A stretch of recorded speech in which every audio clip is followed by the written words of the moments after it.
Good evening, everyone, and welcome to the Brian Crombie Radio Hour on Saga 960. Well, what an honor of mine tonight to interview Ted Woloshyn, who has got to be one of the most renowned broadcasters in the Toronto area. He has been renowned for his time on 1010, and before that, Q107, someone that I've had the pleasure of listening to over the years. I'd like to be able to say formed a friendship with over politics and current events. And someone who I admire. And he's just launched recently his own podcast, the Ted Wallasham Podcast. And so I wanted to check in with him and see a little bit about how he's doing, what his podcast is all about. And maybe he'll talk a little bit about his career. Ted Woloshyn, welcome to the show. How are you, sir? Thank you very much, Brian. Nice to be here. I appreciate the invitation. And nice to see that you're now a hip guy too, by the way. I'm just trying to copy you, sir. A brand new hip. You got a new hip, huh? I got a new hip just this week. Good for you. I'm the bionic man. Enjoy going through customs at the airport. It's a nonstop problem. I had the other hip done about 3 years ago, and now I'm going to have them wand both sides.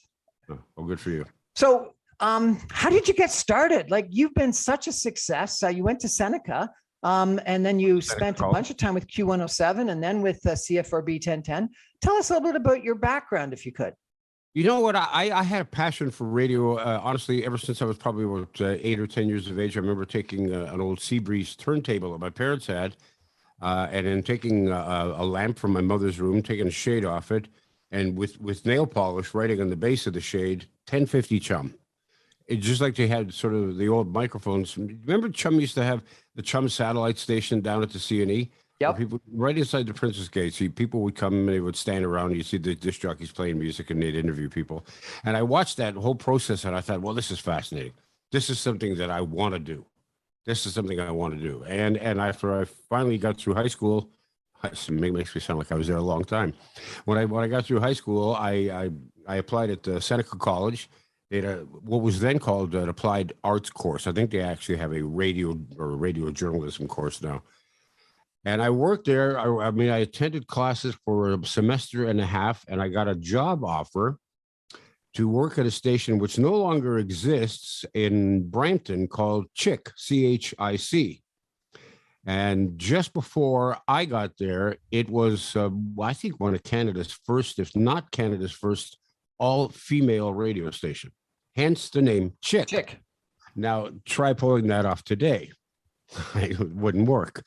So I got there. I worked there for about 4 or 5 months or whatever. From there, I went to Peterborough. From Peterborough, I went to Montreal. Montreal, I went to Hamilton for a bit. And then I came to Toronto when the Q107 was launched back in, I guess it was 1977. And so I've been working in Toronto at Q, at CKFM, at CFNY, and then finally at CFRB. Now, CFRB was... talk radio. Prior to that, was it talk radio, or were you just an announcer? When I got there, I replaced, or I should say, I followed, because you can't remember, 50 years as the morning man. And at that point, they were just transitioning from middle of the road music, kind of, not rocky, not too boring, middle of the road, and they were just transitioning into talk at that point. And so I took over at that point, or I replaced Wally at that point, and we started moving more and more and more and more into talk radio. And by the time I was halfway through my first year, I suppose, we were completely talk. How long were you at CFRB? I did the morning show. Well, first of all, I started working there during the weekends, and I did that for a couple of years or so. And then I started filling in for Wally. And Wally was taking, I think, 10 or 12 weeks off a year at that point. So it was almost like a full-time, part-time job. And then I eventually took over for him. I did the morning show for just over 10 years and then left, their choice, and came back 5 years later, I guess, when they had switched over from CFRB to News Talk 1010, literally the same format. They just decided to change the call younger, I suppose. And I did a show on Saturday afternoons for, again, around 10, 11 years, almost 11 years. Well, and then they let me go on February of 2020. I, along with, I think, 220 people in the course of 1 week or 2 week, Bell Media just said goodbye.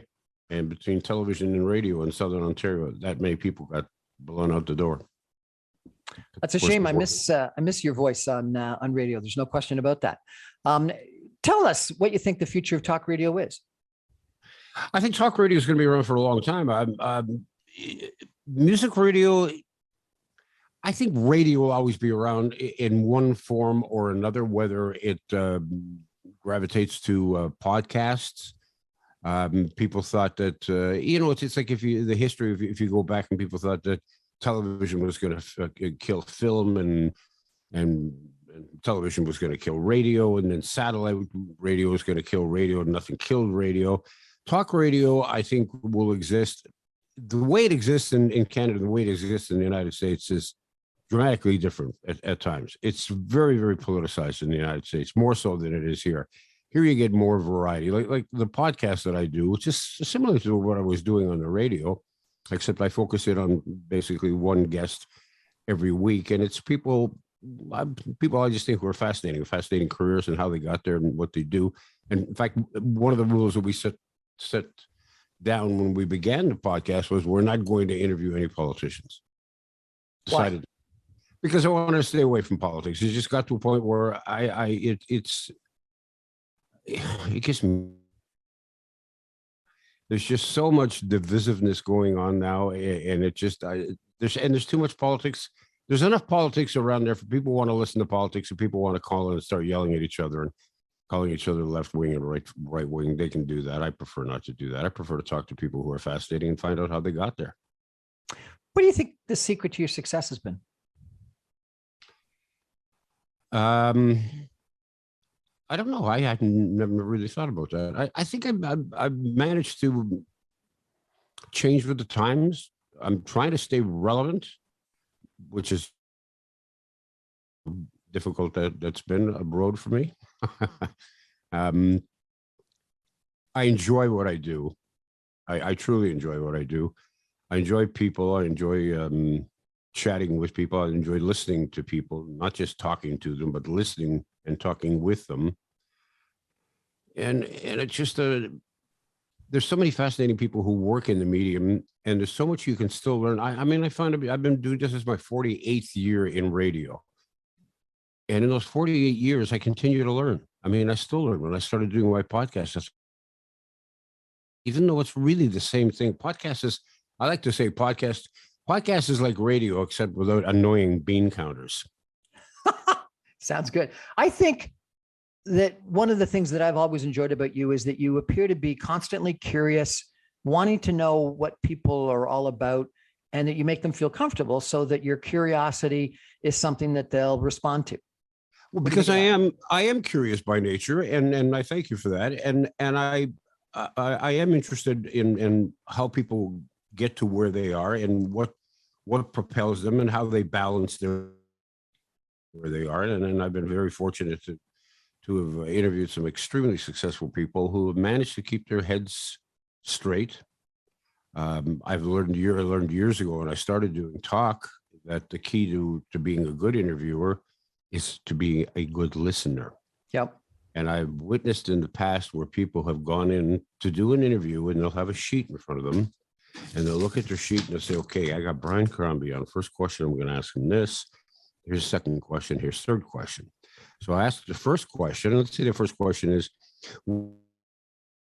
and you say, I was born in Toronto and I attended Humberside Collegiate. And I'm not listening to you. So my second question I've written down is, where did you go to school? And I've heard people do that, not that particular question, but not listening. Just what the question was, what the answer was.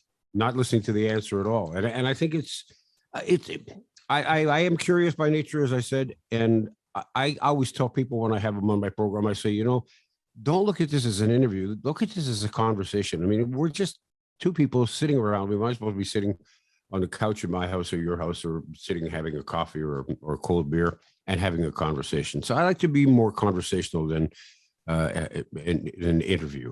I interviewed a former broadcaster, and he said the biggest problem we have right now in COVID is we've missed out on spirited dinner table conversations, and podcasts and radio interviews and things like that can sort of replace spirited, wonderful dinner table conversations. And I thought that was an interesting description. Well, I think he's right, and I think that if you've got a good host and you've got a good guest, and the two of them are conversing, it's like, I mean, sometimes you find yourself in a. I'm sure you've done this. I mean, most people have, where you find yourself sitting in a restaurant. You may be sitting by yourself, and there's two people sitting beside you or next table over from you, and you can overhear their conversation, and it's a fascinating conversation, and you don't want to talk to anybody. You just want to listen to what they're saying because it's really quite interesting. So I think that there's a real level of truth to that. We're chatting tonight with Ted Woloshyn, renowned Toronto broadcaster. We're going to take a break for some messages so the bean counters can be happy, and come back with Ted Woloshyn in just a minute. Stay with us, everybody.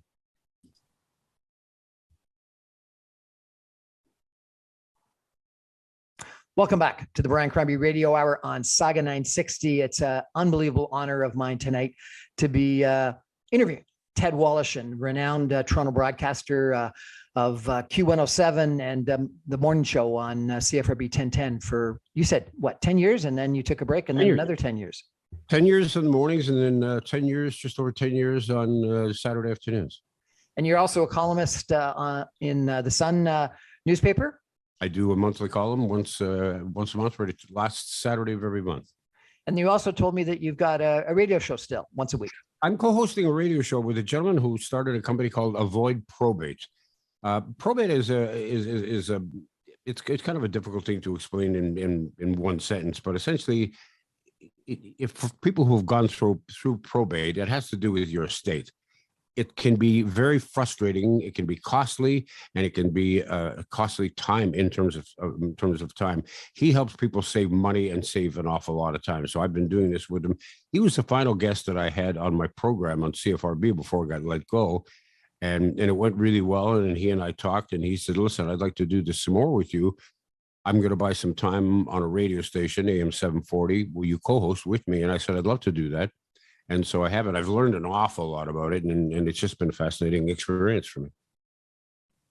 One of the other things that I enjoyed about you is that, and I presume this was money-making advertising strategy, but that you often would find really interesting people and do continual advertisements with. And the one that I remember the most is Tom's Place in Kensington Market, where you were constantly doing ads with him.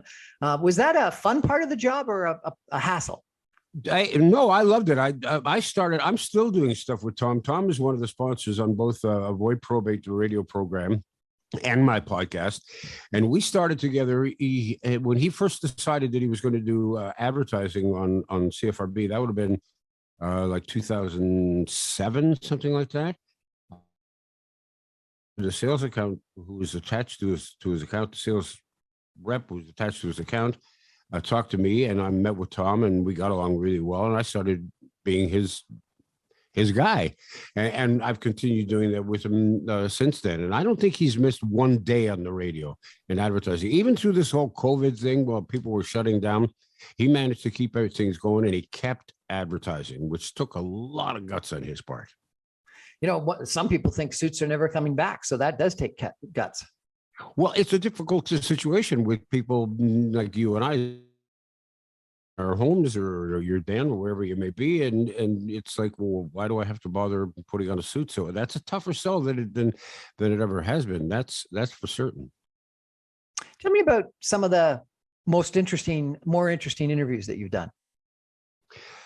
Well, I can tell you about a couple of probably the most interesting experience that I had on the radio, and that was when I was doing the morning show, and it was on 9/11, September the 11th, when New York City was attacked. I was just about to sign off. It was about 8:45.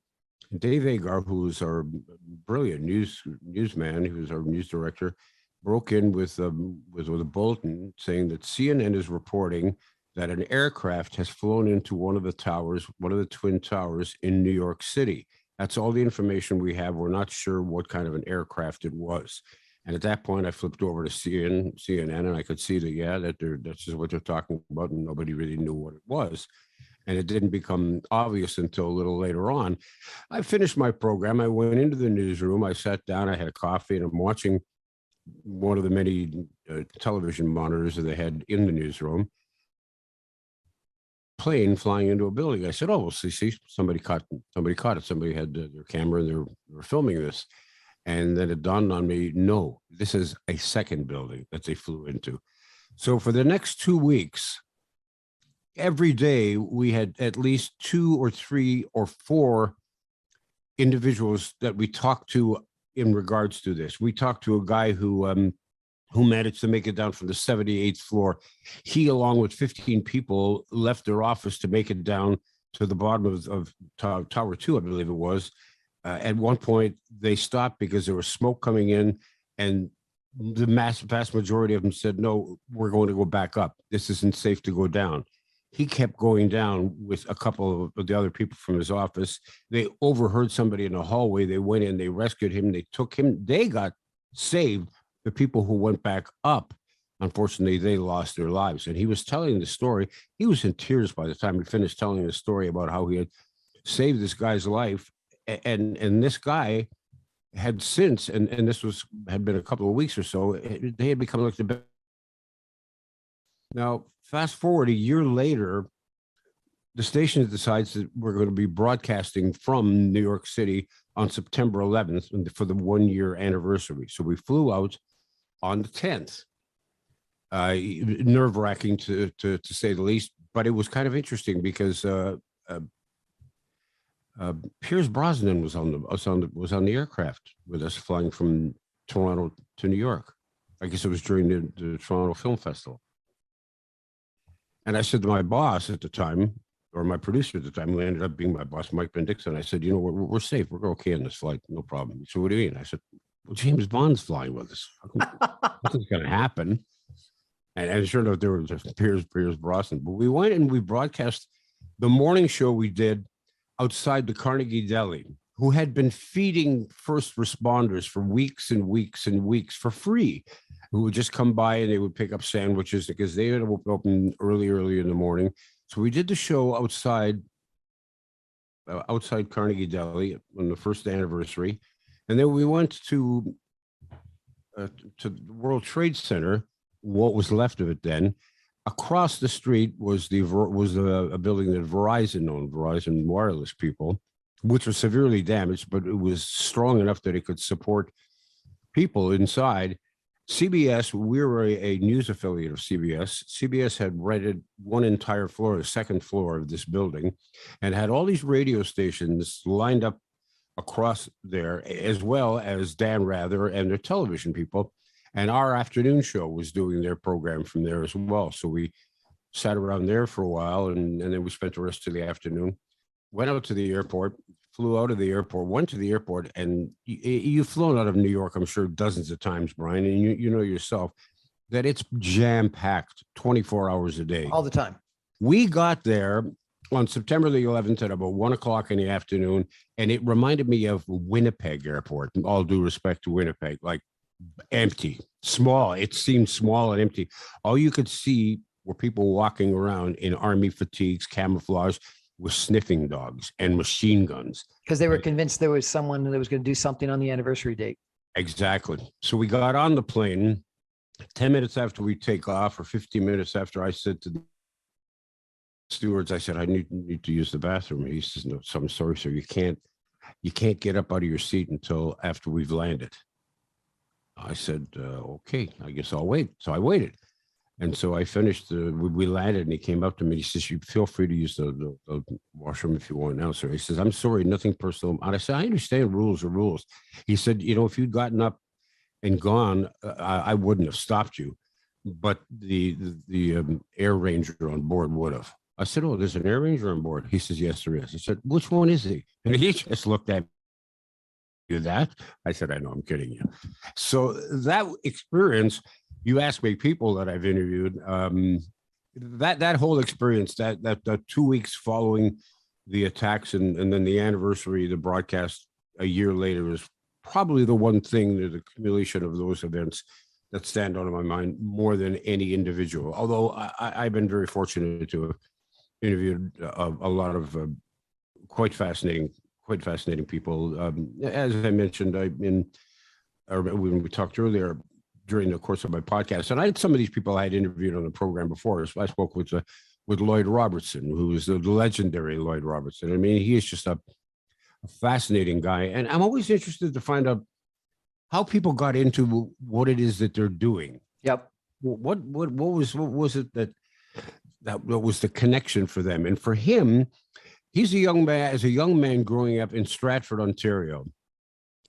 He and a number of his friends, and I guess his parents, they go down to the town square where they're having a parade featuring soldiers back from the war. And a local radio station, the Stratford radio station, is broadcasting the event. And he's standing near the stage watching the announcer explaining the color and the pageantry and the amount of people and what the weather's like, just painting the picture that you do on radio, which is theater of the mind. And he says he was mesmerized by that. And he says, this is what I want to do. And I thought, well, that's quite fascinating. And Theater of the mind. That's an interesting term. Well, and that's what it is, because really when I did my radio show, my Saturday show, every week we had a half-hour designation where we would feature a restaurant, and even sometimes like there were food trucks, and it was from everywhere in the GTA, and there were all kinds of restaurants. I mean, we had Ethiopian food, we had Chinese food, we had Italian food, we had every kind of imaginable food. And so for me, it was like, okay, so I have to explain to people, they can't see this, what this meal looks like, and I have to explain to them what this meal tastes like. So to me, I'm painting pictures as I'm talking. I'm not just interviewing the chef and saying, oh, this is a really good lasagna, by the way. How did you make this? Because people were like, well, they can explain, well, this is a thick lasagna. This has got extra cheese, more cheese than normal. And it's about a 2-inch lasagna. And it's heavily covered in a sauce, but it's a darker red sauce. Why is it a darker red sauce? And it's got a kick. What gives it that kick? So those are the things that's where the theater of the mind concept comes in. What a fascinating description. I like it. And Lloyd Robertson was obviously someone that we all listened to for a long period of time on CTV News. Yeah, and he's 86 or 87 years of age now, and I'm telling you, he's still sharp as tacks. He was do the interview with me. He was one of the first people that I had when I launched my podcast. He didn't have to do it. He wasn't selling a book. He wasn't selling his memoirs. There was no reason for him to do it. He has already accomplished everything he needs to do. He's pretty much retired for the most part. He does still some work with CTV, but he did it just because he's a kind guy.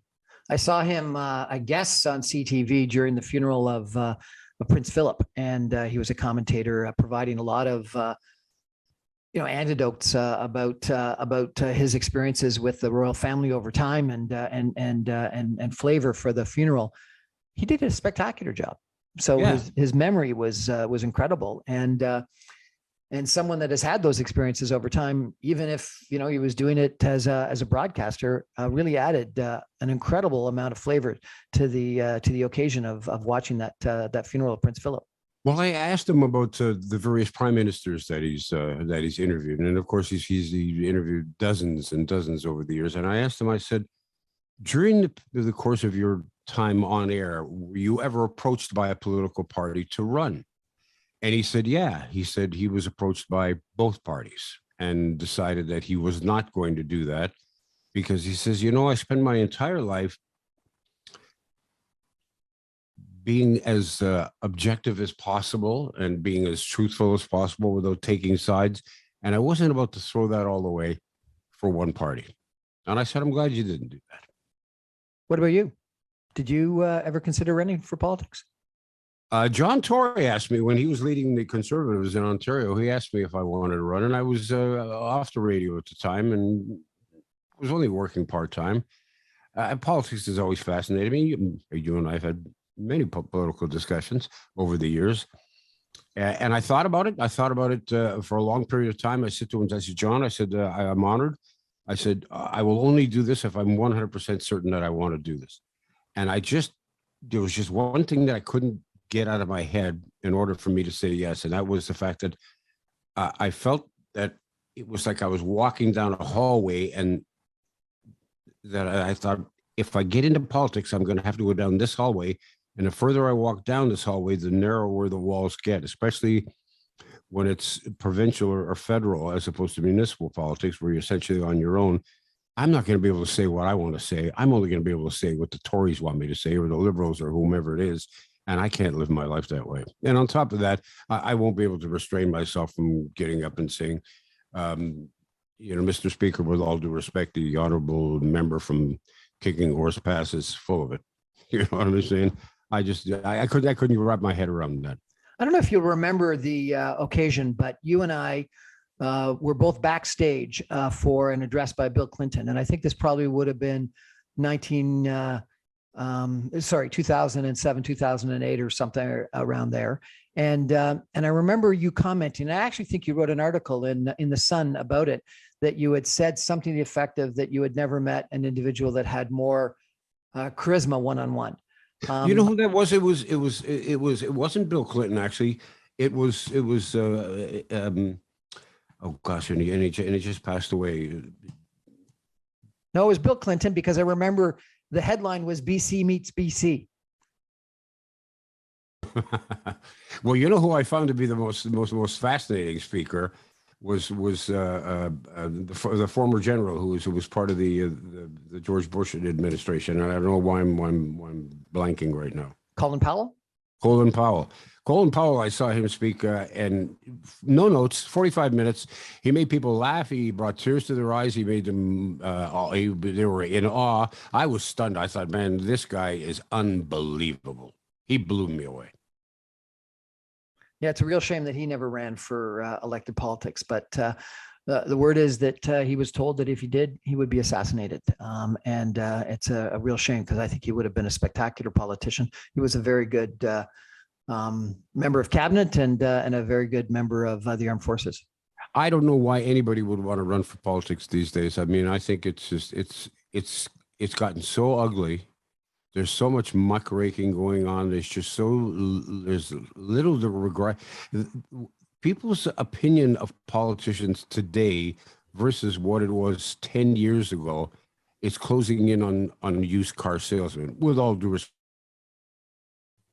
They don't have the kind of respect for politicians that we used to. Our civic society is so much more partisan, so much more politicized, so much more separated than it was before. There was this show on TV called Network. I'm not sure if you ever saw it, but what it was arguing was that, in generations past, there were, and it was a US show, so it was talking about three guys every night on news channels that we would get the news from. It was all objective. It was fact-based. But today we're all separated out into different cable news networks and or talk radio. What do you think about media? Has media contributed to, maybe even accelerated this partisan separation of our civic society? Yeah, absolutely. But when you say media, and I have this discussion with people all the time, and they say when they get frustrated at what's happening, they say, well, the media, and I say, well, wait a minute. You have a Facebook account? Yeah, I have a Facebook account. Are you on Twitter? Yeah, I'm on Twitter. Well, you're part of the media. You're social media. You're sharing your opinion. You're stating facts that aren't necessarily substantiated. You're sharing your opinion and pretending that it's fact. You're just as big a problem as anybody else. And remember one thing, that what the newscasts and on television and radio and what the newspapers deliver each day really is what people want. Because if it's not what they want, if ABC sat back and said, well, NBC and CBS and Fox and CNN keep dwelling on the Capitol Hill riots, people are sick of it, let's do something else, they would do that, and suddenly they would see their numbers rise if that's what it was. But the reality is, no, what you see is what people want. We're chatting tonight with Ted Woloshyn, a renowned Toronto broadcaster. We're going to take a break for some messages and come back more with Ted in just a minute. Stay with us, everybody.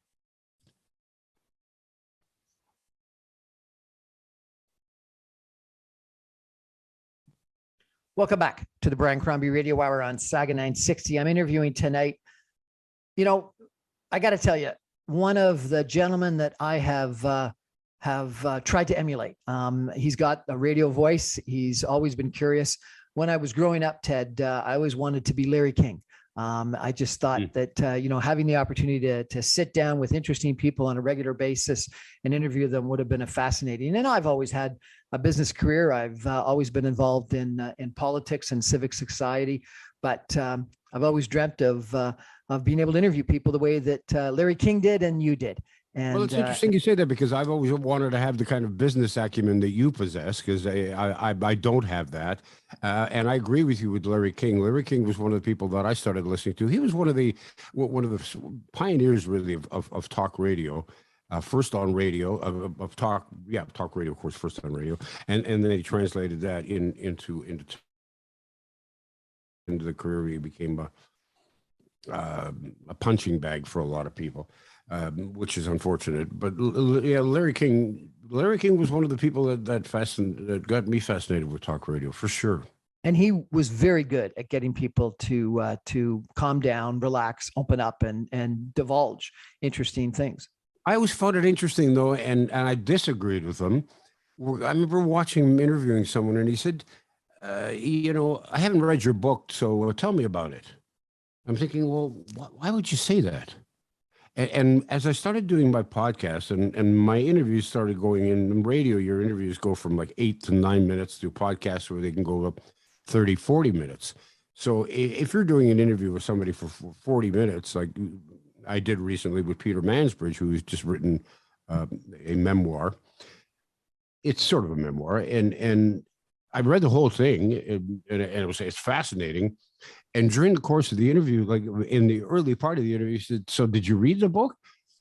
And he's half joking, but until he's half serious. And I said, "Absolutely, Peter. Absolutely, I read it."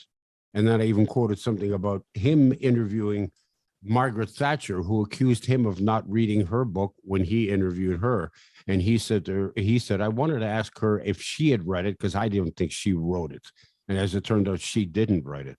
And she was quite rude to him. So I thought, well, thank God I did read his book, because he put me on right in the spotlight there. Did you read the book, Ted? Yeah, I did read the book. Excellent. And I found that interesting that Larry King would admit that he didn't read the book. Yeah. Well, one of the fringe benefits that I get out of having my radio show is I do get some interesting authors and people that write articles and things like that will often send me things to read, and the fascinating people that I've met and the interesting arguments that I've met. I do a lot of shows on urban affairs, and I've had the pleasure of interviewing a lot of urban planners and politicians and developers, etc.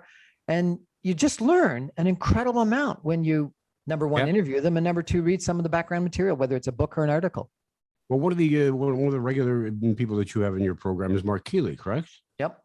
Yeah, and now there's a fascinating guy who's lots of political smarts, on top of what's going on, big time, with a lot of great stories as well. And I'm sure he shared a lot of them on the show with you. Actually, Ted, it brings up a topic.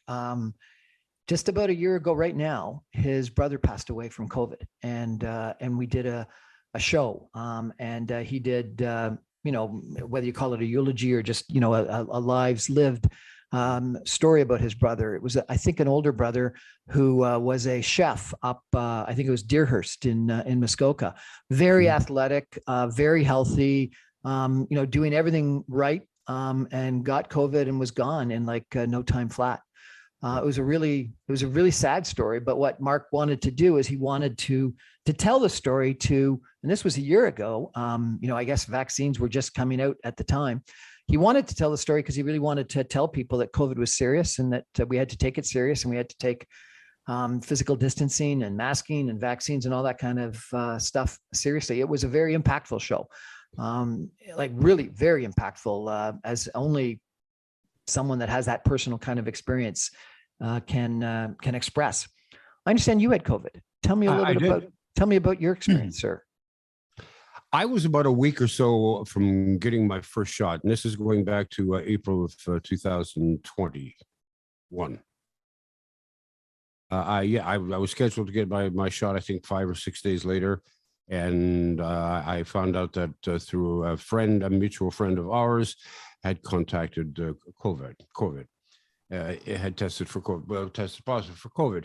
So I went and I got tested, and sure enough, yep, you got it. And I thought, okay, well, I got it. I'm not feeling that bad, and I was feeling okay. And I started feeling a little bit weaker and weaker. One evening, I went to bed, and I woke up in the middle of it, and I just found that I was breathing at this incredibly rapid rate, and I thought, this is not good. I have to deal with this. I can't ignore this anymore.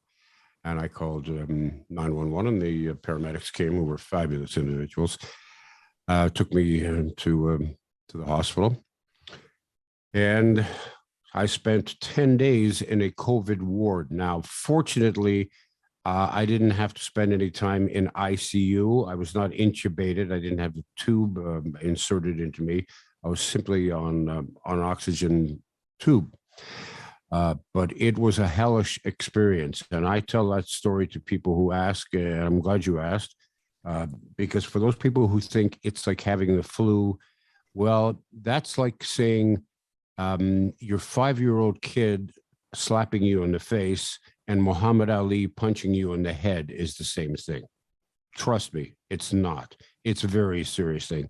And the hell that these doctors and nurses and paramedics and everybody who works in the hospital and the surroundings, what they go through every day, the anguish, physically, mentally, putting themselves on the line. God bless them all. They shouldn't have to be subjected to this, because some people are too selfish to realize. Yeah, but please understand, you don't get inoculated. It may hurt your body, and that's your business, but you may hurt somebody around you who is totally innocent, especially somebody who is vulnerable, a grandparent or someone who's immunocompromised. That is not fair.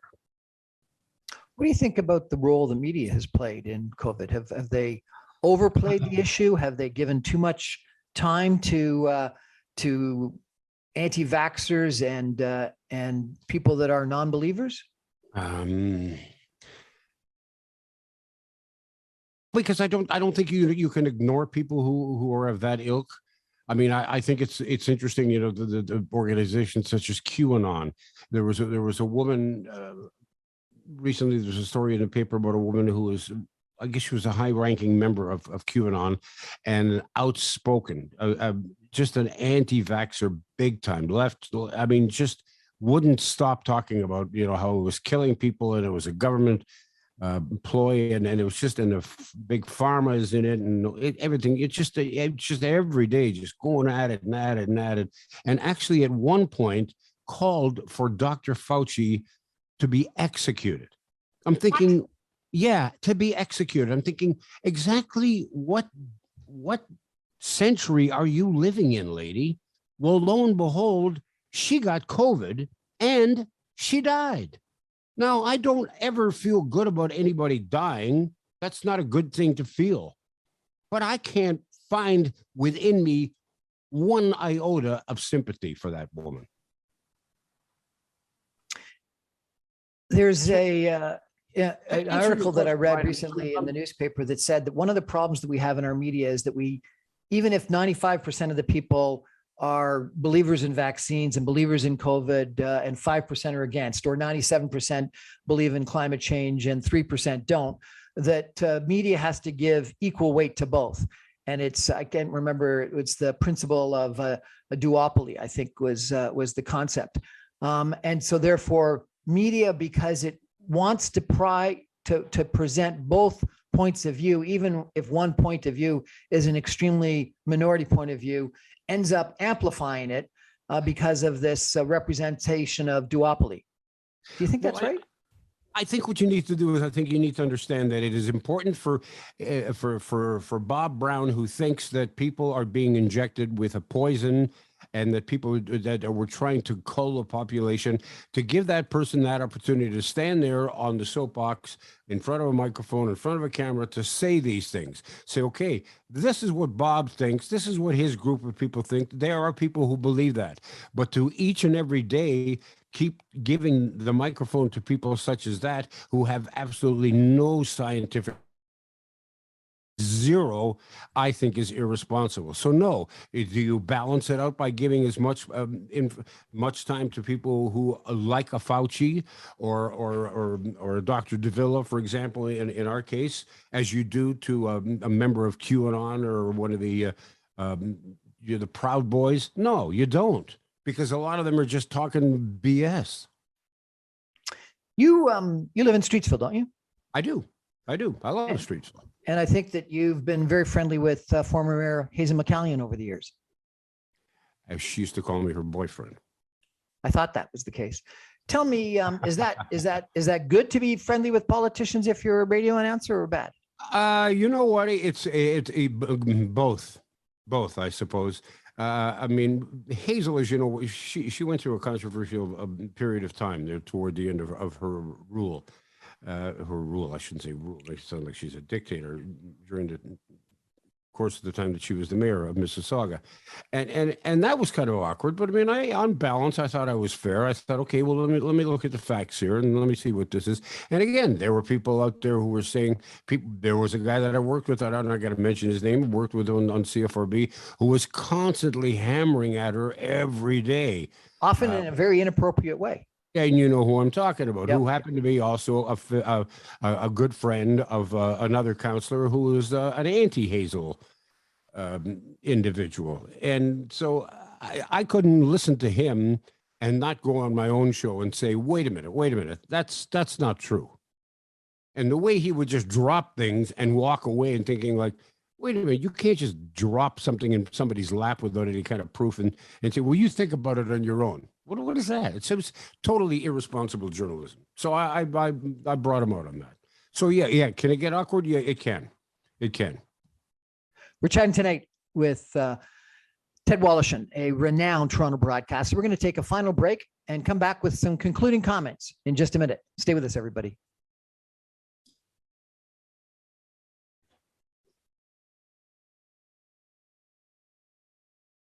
Welcome back, everyone, to the Brian Crombie Radio Hour on Saga 960. I've had the real pleasure tonight chatting with Ted Woloshyn, someone who all of us have enjoyed listening to on CFRB 1010 and before that Q107, and I guess a bunch of other radio stations that I wasn't aware of before that. He's on a podcast. What's the podcast called? The Ted Woloshyn Podcast? Ted Woloshyn Podcast. How creative, huh? And how can we get that?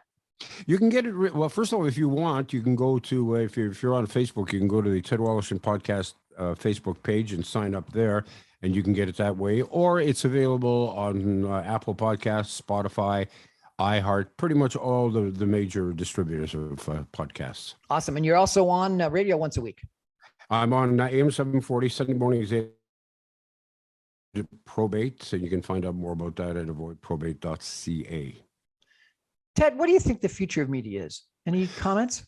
Well, you know, it's interesting because somebody said to me, they said, well, you know, newspapers are going, and like, I have kids in their 30s. They don't buy newspapers. They don't read newspapers. Everything that they read is online. And they say, well, you know, newspapers are dead. Newspapers are dead. And I said, well, the actual piece of paper that you hold in your hands may disappear at one point, although that'll take a while, I believe. But somebody has to be responsible for the content. Because if you're just going to base your knowledge on going onto social media and reading people's blogs and just reading people's opinions, some of them are brilliant writers, don't get me wrong, and some of them know what they're talking about.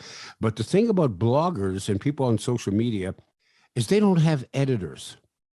If I write a story in the Toronto Sun, it has to go through an editor. If the editor looks and says, well, how can he prove this? And this is slanderous. We can't print this. Nobody is stopping anybody online on social media from doing it. People who write blogs and people who participate in social media don't have editors. They have agenda. So I think newspapers are going to continue because somebody has to create that content. Radio, technically, I mean, you can talk to people who know more about the technical aspects of radio, terrestrial radio versus satellite radio versus podcasts, et cetera. I think podcasts are becoming exceptionally popular. And the great thing about podcasts is, like, if you want one on right now, you could listen to any of the shows that I've done, you know, since September, since we began. And those shows will be there forever and ever and ever. radio, in many cases, you miss a show, you've missed it. Although a lot of radio stations are now turning their shows into podcasts as well. So I think it'll always, as it has over the years, just as when radio first began, they used to have 32-piece orchestras and singers live in studios performing, and then they went, wait a minute, we can put this thing on wax. And then we went to the CDs and 8-tracks and cassettes, and now everything's digital. So for people who want to get into it, if I talk to young people who say, well, I'd like to get into radio, I'll say, there's a limited amount of opportunity. Think about when I got into radio years ago, and even like when I started doing the morning show at CFRB in 1996, we had somebody who did weather, we had somebody who did sports. You don't have this individual that does weather anymore. You have a traffic person and a news person, and then somebody does a couple of sports scores, but there's no sports caster. All those different jobs are disappearing. It's not like it once was, but that's not to say that there won't be other jobs that will take their place. So if you're interested in getting into that, I would say, yeah, but I would also say, find a backup. Find a backup. Find a backup. And my God, if you can, who owns a radio station as opposed to working for a corporation that owns a radio station, do that, because they seem to be more cognizant and caring of local content and more cognizant and caring of their staff without being too harsh on any of the big bean counters. Ted Woloshyn, you've been a voice that I've enjoyed listening to over the years. I really appreciate your involvement in radio, and I appreciate your involvement in Mississauga Civic Society. It's been a pleasure getting to know you, sir, and good luck with your podcast. Good luck with your radio show, and I hope we get to chat again sometime. Brian, thanks very much. It's been an honor being on your program. I appreciate it very much. That's our show for tonight. Thanks for joining us. Ted Woloshyn, thank you for joining us. I'm on every Monday through Friday at 6 o'clock on 960 AM. You can stream me online at www.saga960am.ca. All my video casts are on Facebook, LinkedIn, Instagram, and YouTube, and all my podcasts are on Apple, Audible, and Speakeasy Podcasts. Thanks for joining us, everybody. Thank you, Mr. Woloshyn. Good night.